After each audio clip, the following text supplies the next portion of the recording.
Hello guys, আসসালামু আলাইকুম। আশা করি আপনারা সবাই ভালো আছেন। সো গাইস, আজকে খুব বৃষ্টি পড়েছিল এবং আমি ভাবলাম যে আজকে একটু খিচুড়ি রান্না করি এবং আপনাদের সাথে শেয়ার করি।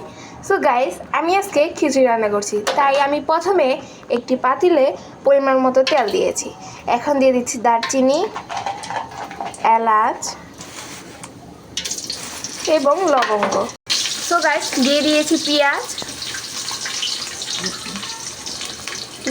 রসুন এবং কাঁচামরিচ, দিয়ে দিচ্ছি তেজপাতা। গাইস, এখানে কিন্তু আমি পরিমাণ মতো সব কিছু দিয়ে দিচ্ছি। এখন দিয়ে দিব স্বাদ মতো লবণ। এখন একটু নেড়ে নিব।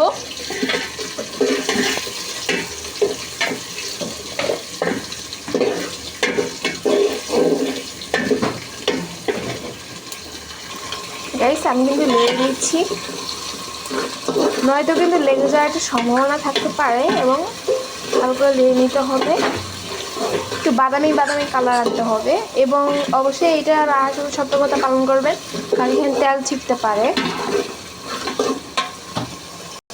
গাইস, এবং আমি খিচুড়ি দিয়ে খাওয়ার জন্য আজকে আমি এক সাইডে বসিয়ে দিয়েছি মুরগির মাংস, মেখে বসিয়ে দিয়েছি যাতে তাড়াতাড়ি হয়ে যায়। গাইস, এখন আমি পরিমাণ মতো দিয়ে দিব আদা রসুন পেস্ট।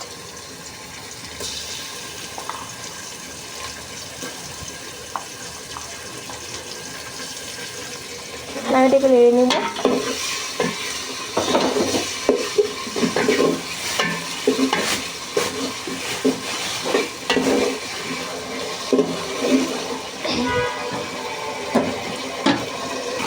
গাইস, আজকে কিন্তু আমি সবজি খিচুড়ি রান্না করছি এবং সবজির মধ্যে আমি যেগুলো ব্যবহার করছি, এখানে আমি নিয়েছি মিষ্টি কুমড়া, আলু, ফ্রোজেন করা গাজর এবং ফ্রোজেন করা টমেটো।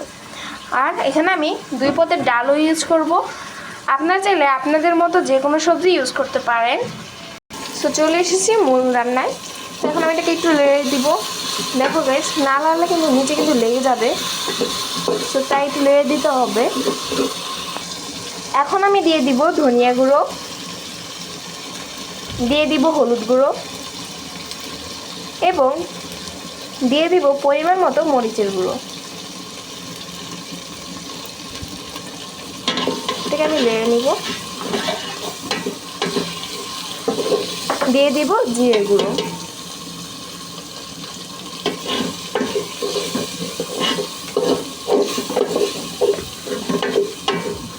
এখন আমি একটু পানি দিয়ে দেবো, নয়তো লেগে যাচ্ছে।